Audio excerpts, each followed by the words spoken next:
Creative babble.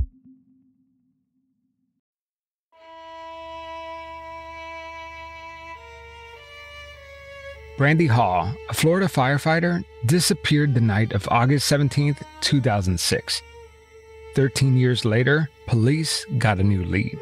You could just sense the hope and the desperation in Brandy Hall's mother's voice. I want to find out who did this to her, and justice will be done. Hall's mother, along with a private investigator, an anthropologist, and specially trained dogs, have canvassed different areas that might yield clues. That anthropologist was Dr. Arpad Vass. But what the local television reporter didn't mention was that Vass was using the quantum oscillator to find her. Using Brandy's mother's DNA, the oscillator led investigators to a plot of land. Once they got there, the cadaver dogs confirmed the hit. Brandy Hall must be buried here somewhere. And we essentially dug in the ground in hopes of finding Brandy's remains. That's the voice of Sergeant Jeff Spears with the Palm Bay Police Department. Based on the cadaver dogs and what indication they gave us, as well as a ground-penetrating radar, there was some reason to believe that there could have been some disturbed area underground, and so we dug that area that we thought that there might be something there, and unfortunately we did not locate any human remains. Dr. Voss's machine led police on a wild goose chase. I'm Javier Leyva, and this is Pretend. Stories about real people pretending to be someone else.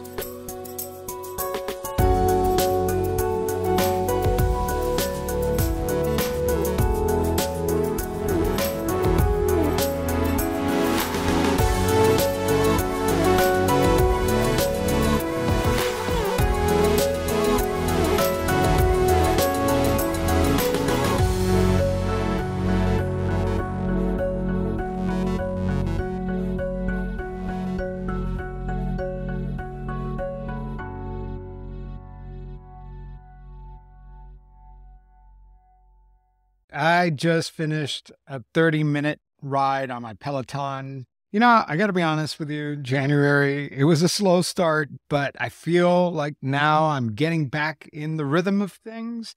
And you know what's great, and I've said this before, is that Peloton, you know, you work out as hard as you want to or as little as you want to, because really there's a lot of classes to choose from. When I wake up in the morning and I turn on my Peloton, first thing I do is I pick the instructors that I like, my favorites. But then I pick the length of class that I want to do that day. So for instance, today I felt like I had a little pep in my step, so I picked the 30-minute classes. But some days, you know, I'm tired or I don't have a lot of time, and I just do a 10-minute class. Now you could rent the Peloton at one monthly price with no commitment. That's right, you could cancel or buy at any time. Free returns. It's only available right now in the US, and terms apply, but this is a great way to kickstart the new year, exercising, feeling good about yourself. So wherever you're starting, get moving with a Peloton bike or a Bike Plus rental at onepelotondocom/bike/rentals. Terms apply. That's onepeloton.com/bike/rentals.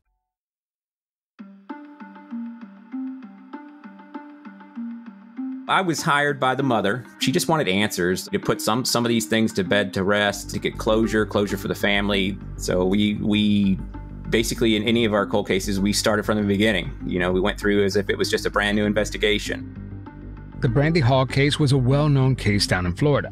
Any new development sparked public interest.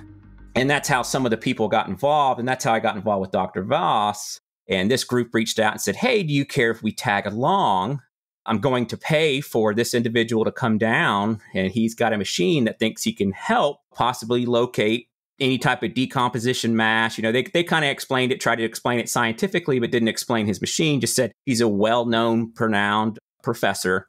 So, which I looked him up, and, you know, his curriculum vitae, like it was, you know, outstanding, something that you would do. And of course I was like, sure, you know, I didn't really look into him. Like I said earlier, this was a massive search with metal detectors, cadaver dogs, even drones flying overhead. Looking for anything, any type of evidence that would link any type of link to her, that she may have been moved, anything. The mother of Brandy is out there. Everything is running like clockwork until this happened. This group says, okay, we need to take the mother. And her mother, Debbie, we always try to be very, very protective of her, not that she's taken advantage of or anything like that. So it was a little weird that they said nobody else can go with Debbie. It's got to be Dr. Vass and the driver. And they put her in a van. And I was like, wait, what's going on? Where are you guys going? Where are you driving? And, I didn't get a lot of answers. And Debbie was just like, just let me see what's going on. I got my cell phone. If I need you, I'll call you. And they took off. So I was very uneasy about that. I seen Dr. Vass in the front of the van, and they had the news media out there, but he did not want to be photographed or anything. He had his jacket up around his head. He had his jacket around his device. A reporter with Florida Today wrote about the quantum oscillator. He said, quote, "The contraption, made up of plywood, PVC piping, a funnel, and copper tape, resembled a zooxical contraption the Grinch might use to shoot presents back under the Christmas tree." In all fairness, this was an earlier prototype of the gizmo. If you want to see what the device looks like now, check out the link in my show notes. He unscrewed the oil funnel cup off the bottom. It had a screen in there. They took some fingernail clippings from her and put it in there. And Dr. Vass just basically tried to briefly explain it to her that the field from the crystals that were in the machine into the electromagnetic from her DNA and fingerprints, it's going to match. Dr. Vass and Brandy Hall's mother take off in a van in the direction of the quantum oscillator's ping. He was sticking his machine out the window of a moving van. He had his hand in his arm with his machine out the window of a moving van. 30 minutes go by, and they come over the radio where we're in the field with the cadaver dogs. They found Brandy. They got her body. And, everybody's like, what's going on? I get in the car, and I race to where they're at. Debbie's telling me the coordinates. It's a park that wasn't there when Brandy went missing, but it's now a park after the fact that she's been missing, a city park. I get out and I start trying to locate Debbie. I don't see her. And they're like, they're in the woods, right down there. And they pointed. And I said, okay, I'm going to go with Debbie. And they're like, no. They've asked that the family or only be the only ones there, that they're having closure and she's really upset. And, they don't want anybody else down there. This is that moment. And I was like, no. If anything, this is a crime scene now. It's going to be treated as such. You're saying, hey, this is a crime scene. At this point, you're thinking we should get law enforcement here, right? Right. Yeah. Me being prior law enforcement myself and dealing with cases like this and cold cases, that was one of the things, I was like thinking the next steps. Okay, this is what we got to do under the assumption that they're out there right now. They've made it out that there's a body out there. I'm thinking, skeletal remains, after this long. And they're not letting anybody go back there. And they just got the mother back there. And I went straight out there and rummaging through the woods. I go out there and I see Debbie on her knees. And she's got like a makeshift, looks like a kid's toy shovel, like what you use at the beach. And she's frantically digging in the soil. And I'm like, Debbie, what are you doing? Like I get her up. It's like, you can't do this. And at that time, I start to see the individual that was Dr. Vass and stuff. They start walking away. And I'm like, whoa, what's going on? And this is the time I get to see Dr. Vass up front. He's not saying anything. He's trying to still shield his face from me, which I'm like, what's going on? That to me was just absurd. Was the media there at that point? No, it was just me. I had rushed past, and it was a group that was in the van with her. And he's still trying to cover his face and all that. And I get a glimpse of How is he covering his face straight? Like, I'm just curious. He takes his jacket up and he's trying to do like this and trying to tuck his machine underneath his jacket. That's very bizarre. Right? Yeah. Under any circumstances, right? Yes. So, and I get a glimpse of his machine. It's, got two antennas off of it. And looks like an upside down oil funnel at the bottom and a couple wires dangling. It looked like dowels that you're doing doweling for water. That's essentially what it looked like. Was there a body when you got there? No, there was nothing visually seen. Police ended up coming out there. I felt kind of like an idiot because there's nothing, and the cops are kind of looking at me. At this point, Dr. Vass and everybody else just abandons me. It's just me and Debbie standing out there, and they abandon us and go. And they're like, oh, Dr. Vass is going to get to the airport. He's got another scene that he's got to go to. And he's rushed off, and everybody just leaves us. And essentially, police were like, okay. They met us out there a couple days later. The detective of the scene, Debbie, was so adamant. Hey, they said she was here. We've got to dig. The areas that they marked, we dug 6 feet. down, intensive labor, several holes, didn't find remotely anything. Soil wasn't disturbed. We digging down, we're looking at the layers of the soil and stuff like that. Nothing had been changed. There was no body. She essentially was right back to where she started from. And, it was a day wasted for us, and the day that we were actually doing the search in the field of other groups and law enforcement agencies and stuff like that, because everybody got pulled off because of Dr. Vass. There were people all over the state that had came for resources to do this. And, and then all of a sudden, everybody just kind of stops what they're doing because, they found her body, and they're screaming that. Well, you talk about the drain on resources from law enforcement to your time and everybody's time. People from across the strait are coming looking for the supposed body, digging. That's minuscule compared to the hope that Debbie had that day, right? Like, you painted this picture of this mom making a shovel out of whatever she found around her and trying to find her daughter. She had pulled a shovel that somebody had left out in the playground in a sandbox. I mean, it was just, it wasn't even a regular shovel that you would be using. And it was disheartening. That was the most disheartening. We can always go out there another day and search, and we have since, but just in general, I mean, she was so adamant that she was going to find Brandy and have some closure that day. And then we were going to move forward. And I mean, that was just crushed. And it was played upon. And I feel like she was preyed upon by Dr. Vass. Let's just say Nick Sandberg thought the quantum oscillator was a bit questionable. It was just odd and disturbing. You get that gut feeling, as a previous investigator and an investigator now as a private investigator, you get that gut feeling that just something's not right. It's just not sitting there. And I said, well, Debbie, isn't that kind of contradictive? Like, it's searching for its own DNA to match back up its own wavelength frequency, but you're sitting in the van right behind him. Wouldn't it be pointing towards you? Kind of looked at me right. And, I said, essentially, I think he would take a sample from you and then try to get you as far away and then try to go and look. So, and she didn't have an answer. I didn't have an answer. Renee Ebersole is a reporter who wrote a piece on Arpad Vass for Mother Jones magazine. Justice is never served from using junk science. Ebersole told me that she first learned about Arpad Vass from William Bass, the famous forensic anthropologist and creator of the Body Farm. It was actually Bill Bass who started the Body Farm years and years ago, had told me about one of his students named Arpad Vass, and that he thought that Arpad was really great, that he was up and coming. He was doing some really exciting work with VOCs, volatile organic compounds. So like the smell of death. And so I had reached out to Arpad Vass because I was in the area, and I told him that I would like to learn about what he was doing. And he started telling me about his inventions. Renee Ebersole's beat is science reporting, and naturally she was curious about Dr. Vass's work. I'd been talking to Dr. Vass about his quantum oscillator for, more than a year before going to attend that class. I was interested in how things were taught at the Forensic Academy, but I was primarily there to attend the week that Arpad Vass teaches. And during that week, he spent some time talking about his invention and also using dowsing rods.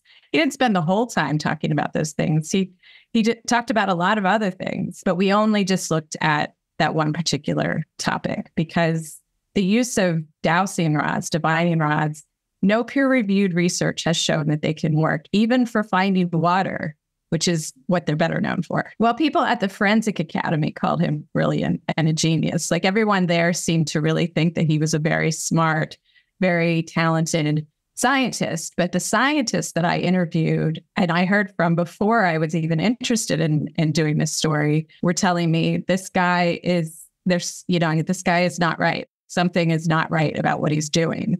He's teaching these techniques that aren't scientific. He's giving families false hope. And those were things that I was hearing long before I ever attended the academy. Yeah, I wouldn't have gone there just for the purpose of doing some sort of oddball story. I'm witching.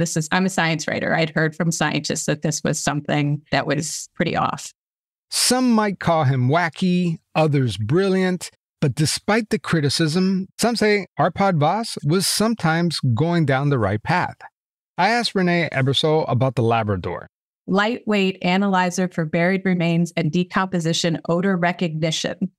That's the acronym for the device that claims that it can mimic a cadaver dog's ability to detect human decomposition. And from what people told me, he was possibly really even on to something with that work. There is such a thing as the smell of death. Back when he was doing this sort of thing, I think he was on the right path. And that's what scientists told me anyway. This almost reminds me of Elizabeth Holmes, who founded the blood testing company Theranos. Holmes claimed that her company could perform blood tests with just a few drops of blood. Gone are the days of painful needles and getting your blood drawn. It's a brilliant idea if it were actually true. Maybe Elizabeth Holmes was onto something, but in the end, she kept up the charades and was eventually charged and convicted of fraud. But back to Arpad Vass. Most of his inventions center around the smell of death. The chemicals in human decomposition, it's known as volatile organic compounds. VOCs, as you'll hear some people call it, are gases emitted from certain solids. Think of formaldehyde. You know, that new car smell? Everyone knows dogs have a great nose. But there is another animal that's even better at detecting death. The housefly. Yes, the fly is extremely sensitive to smell. Some estimates say that they can spot a corpse within 15 minutes after death. Flies they're attracted to the smell of death very quickly. They're always the first animals to arrive at a corpse. That's when he got a brilliant idea. Put the idea of putting transmitters on flies, that's kind of interesting. But apparently, Arpad told me that the birds had eaten his trackers on the flies. The birds had eaten the flies, so that wasn't working out so well. You might think putting a transmitter on a fly is ridiculous, but there are other common forensic investigating techniques that you might think are legit, but are actually junk science. Scientific techniques that have been debunked recently, things like blood spatter, bite mark analysis, tool marks, and footprints.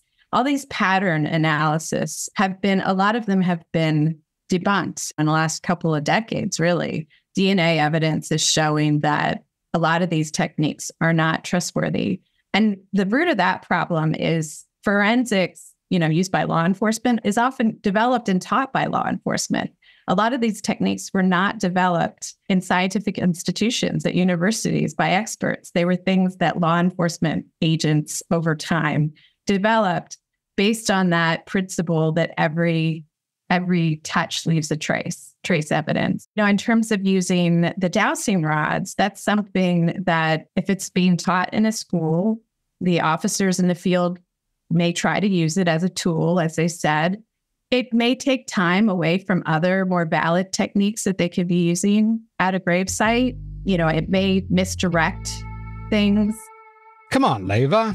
Why are you wasting our time with this stuff? No serious law enforcement agency would ever use dowsing rods or the quantum oscillator in their investigation.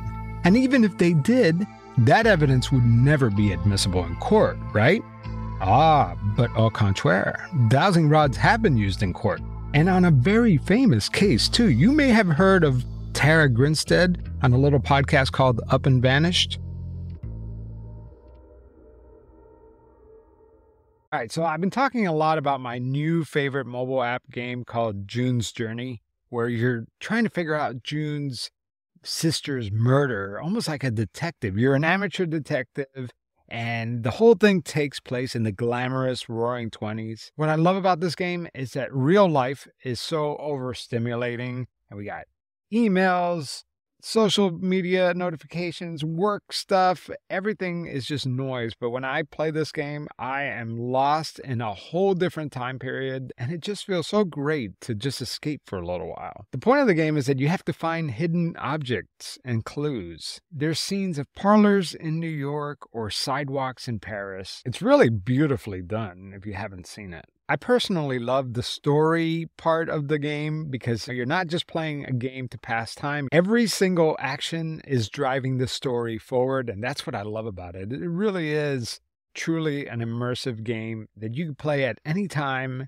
Whoever put these games together is really, they're artists, they're great storytellers, and I think you're going to love it. So see if you could crack the case. Download June's Journey for free today on iOS and Android.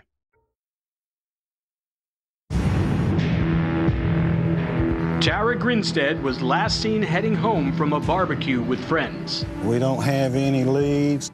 For 2 years, I dedicated every day to this case, searching for the truth. This is the trailer for the hit podcast Up and Vanished with Payne Lindsay. Tara Grinstead was a teacher in Georgia who had also been a beauty queen, and she went missing many years ago. And it was a cold case for a very long time. And then I guess just recently, within the last couple of years, they got some leads in the case and they started investigating. Todd Crosby, a Georgia Bureau of Investigation agent who also happened to take Dr. Vass's forensic course, testified in 2019 at Bo Duke's trial and told the jury that he used dowsing rods to narrow down the location where investigators matched Grinstead's DNA to bone fragments recovered in an area where Bo Duke said that he and his friend had burned her body. And Todd Crosby was on the scene of the location where reportedly her body was found. And he apparently had the dowsing rods at that location. And he presented testimony at Bo Duke's trial about how he used those dowsing rods. Over the course of your time as a GBI agent and a crime scene analyst, have you used this technique multiple times? Numerous times. And how many times would you say that you used it? Oh, more than 50. The GBI agent pulls out a pair of witching rods. Right. Now, have you brought some things with you here today to demonstrate the technique that you're speaking of? At your request, yes, sir. These rods, y'all, are nothing more than clothes hangers. It's just metal rods. He stands up and walks over to the jury to demonstrate how the rods work. Whenever you're walking, you want them to swing freely. And then in the bag there on the table, there's a box that has bones in it. It's deer bones. It's just teeth from a deer, a couple of small bones that have broken off of the deer. The dowsing rods work like a charm. Every time he walks over the bag of deer bones, the rods cross. This is Eric Bartlink, a professor at Chico State University in California and co-director of the Human Identification Lab. Here's his take on the Tara Grinstead case. They were looking for her body in burn piles. What are the rods doing? Like, you're going to see a burn pile and go towards it. So to me, like, your eyes work just fine in locating a burn remains. If you ever watched like Ghost Hunters or those Bigfoot shows, it's like that kind of stuff. Using a dowsing rod, can't find bodies, it can't find water. Why would you be using these rods? Like, it's just absolutely silly. I asked Eric Bartlink, a scientist whose job is to locate and recover missing persons and also analyze and identify their remains, what he thinks of Arpad Vass and his unorthodox approach to science. Everyone in my field, we just laugh at that. But it actually has some pretty serious consequences because he's claiming to find things that are not there. And he's also extremely manipulative with families. Like, in my field, you don't go to families and offer your services. Law enforcement come to you to request your services, and you work on behalf of them in support of the case they're investigating. And so he's, I feel like, exploiting families in their grief with fictitious information. You should read some of these headlines about some of the cases involving Arpad Vass. Quote, wife finally learns the fate of her missing husband. Another one reads, potential new lead in a cold case. Reading these headlines, you would believe that they found the body, but oftentimes Vass is claiming to find traces of volatile organic compounds, not the same thing. They tell the media that they found human remains. And so you'll find a story saying that Kirsten Modafferi's remains were found, or remains were found at this house, but no remains were found. There was absolutely nothing there. What do you think about a bold claim that this quantum oscillator, not only could find clandestine grave sites, but it could actually determine your ethnicity? Dr. Vass's claim, one of his claims, was that he could identify with this machine the ethnicity, the Caucasian, African-American, Asian, just by seeing the vibration of the bone. That sounds very simple, like a very surefire way. You point at something, you get an answer, right? And what you described was something very complicated, right? The idea that this like quantum oscillator or whatever machine could possibly determine these differences is absolutely ludicrous. I mean, it's just not possible. He's gotten on helicopters and he was waving this thing outside of helicopters. I mean, come on. This technology does not exist. Eric Bartling tells me that it's hard enough determining the age and sex with physical evidence. How in the world can Vass claim that he could do that with a widget filled with fingernail clippings from 60 miles away? I'm sorry, if you had some great technology, we would love you. And if you share that technology and made it available, people would love you. So let's talk about this. Arpad Vass did receive a U.S. patent for the quantum oscillator. If you read the patent, it doesn't describe a grave detecting machine. No, it actually reads like a fancy metal detector. The patent claims that this invention can identify explosives, narcotics, and can even help in locating rare materials. The use of fingernail clippings as a means to detect or locate missing people or their remains is not mentioned in the patent. It's not until you start reading his marketing material that this gadget goes full Ghostbusters. Here's the thing. From my understanding, the claims being made in the patent are based on well-understood principles of quantum mechanics and physics. However, it starts breaking down when applied in the real world. Plenty of scientists have chimed in, and they say that in order for this to work as promised, it would have to overcome some pretty big engineering and material science challenges. In other words, while theoretically valid, the quantum oscillator needs to be looked at a lot closer. This quantum oscillator, it's the sort of idea that you name something as using some kind of fancy gibberish to make it sound like it's scientific, and then you try to patent it using really confusing schematics and stuff like that, because then you can say it's under patent. When really it's just a dowsing rod in a box that he's charging people a lot of money for. And you'll see that he's gone through various iterations of these junk devices. One was called like Labrador. And then at some point that gets discontinued and he's got a new thing and then a new thing. So he's created multiple types of garbage instruments that don't really do anything. They don't do anything at all, but he's claiming that they can detect bodies, but they're all really just a dowsing rod. So there's been a couple of pathways that people have taken in our field. One is like, okay, he's a quack, just ignore him, he'll go away. And the other people who are actually very concerned, I fall into the category of very concerned because in addition to harming families, giving them false hope and false information, leading investigators down the wrong paths on missing persons cases, there's a lot more harm involved in it. One of the things they would do is search an area where a person could have gone missing and find some kind of animal poop, so coyote scat, bear scat, and then chemically test it and say that they could detect the DNA of the victim in there. And so then you could tell a family, well, we found evidence that they're deceased. In one case involving Arpad Vass, a death certificate was issued because he claims he found volatile organic compounds 2 miles away from where the hiker went missing. That was enough to declare the hiker dead and for the courts to issue a death certificate. When you develop new techniques, you publish them in journals, peer-reviewed journals.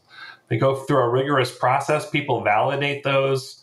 Laboratories try to incorporate the validated technology into their accreditation schemes for their laboratories. None of that is happening. He claims he's like some world-renowned forensic anthropologist. He's not even a member of the American Academy of Forensic Sciences.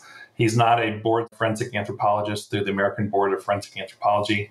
He is not a member of any scientific organization because scientific organizations can sanction people. They can bring you up on ethics charges and things like that.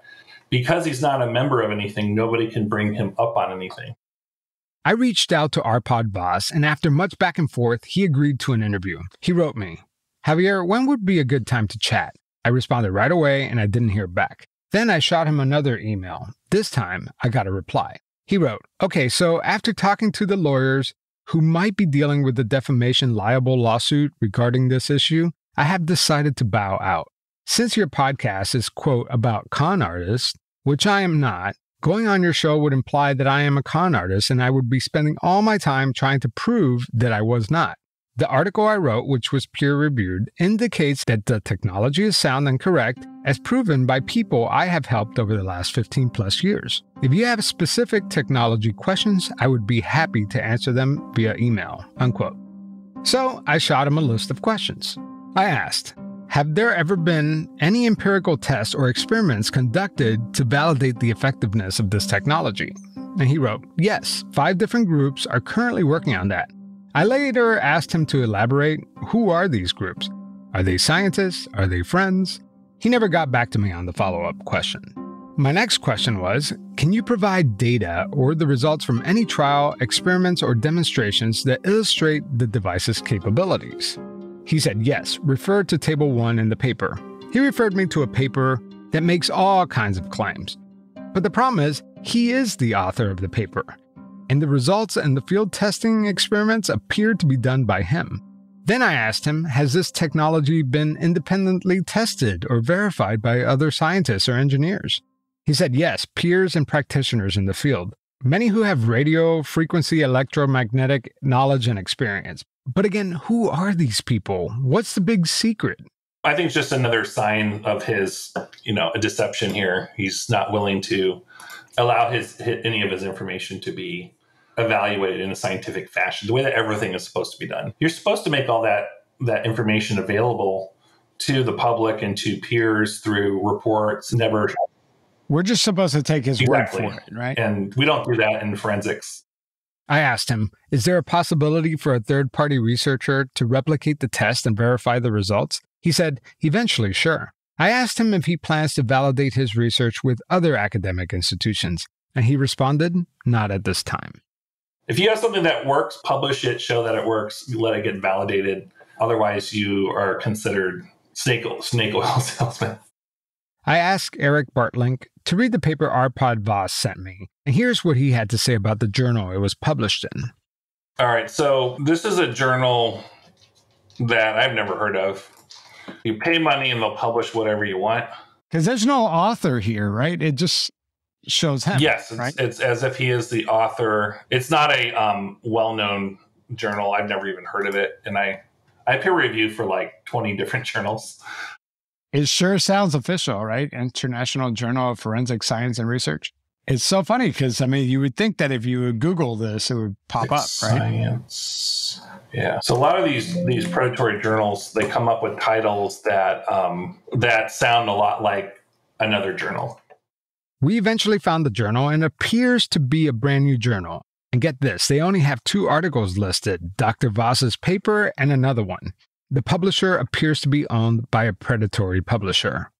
It's a black box with nothing in it. In my opinion, I think it's just smoke and mirrors, and that technology doesn't exist. His livelihood is dependent on these pseudoscientific technologies, the charging families, which I find highly unethical. I asked Arpad Vass what he thinks of all this criticism. He said, anyone who says that this technology is junk is completely ignorant and has no knowledge of antenna theory, physics, electromagnetic waves, radio or resonance frequencies. He goes on and on and on, all of which are used in development of this technology. Rather than sit in an armchair and say that this doesn't work, why don't they come out in the field with me and search for missing people? They might get some idea of how difficult this is and how useful this technology could be. What if Arpad Vass is right? What if this technology does work? I asked Eric Bartlink to just imagine, just for a second, if this technology did work. If this claim were true, that the quantum oscillator could detect DNA from your fingernail clippings, right? You put it into this machine and it could, from 60 miles away, could detect your great-grandfather's grave. What would you compare that to in terms of the greatest innovations ever invented by man? Oh, it would be up there with, discovery of the polymerase chain reaction for DNA, which basically resulted in the discoverer winning the Nobel Prize and stuff like that. It would be Nobel Prize worthy.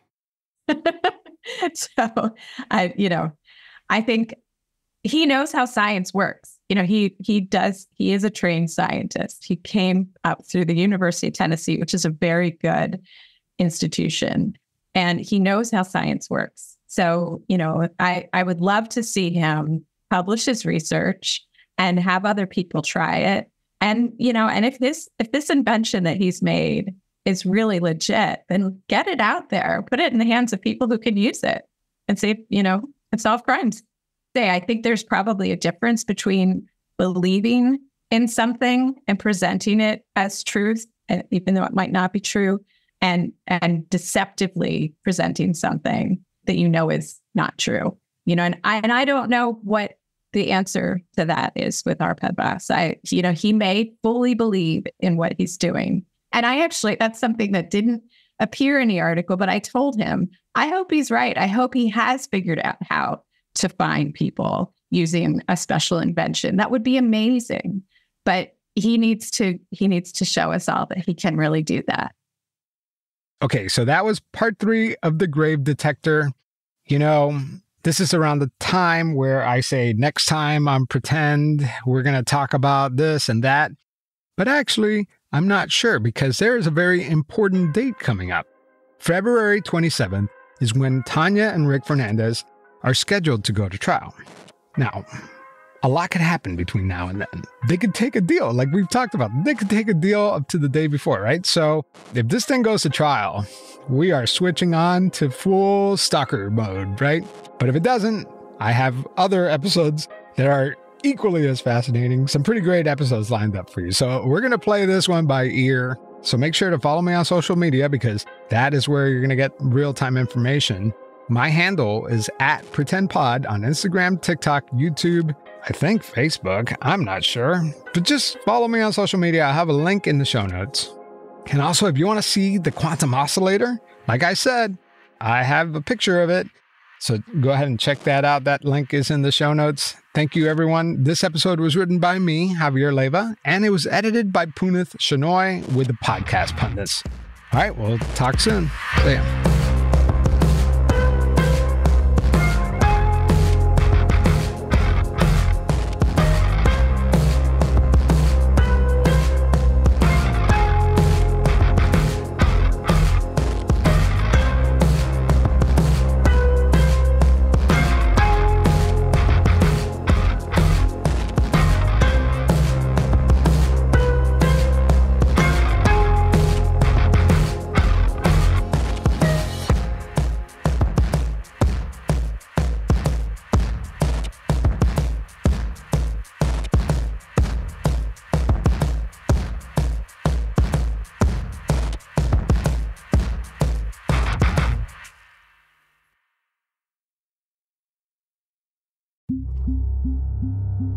Creative Babble.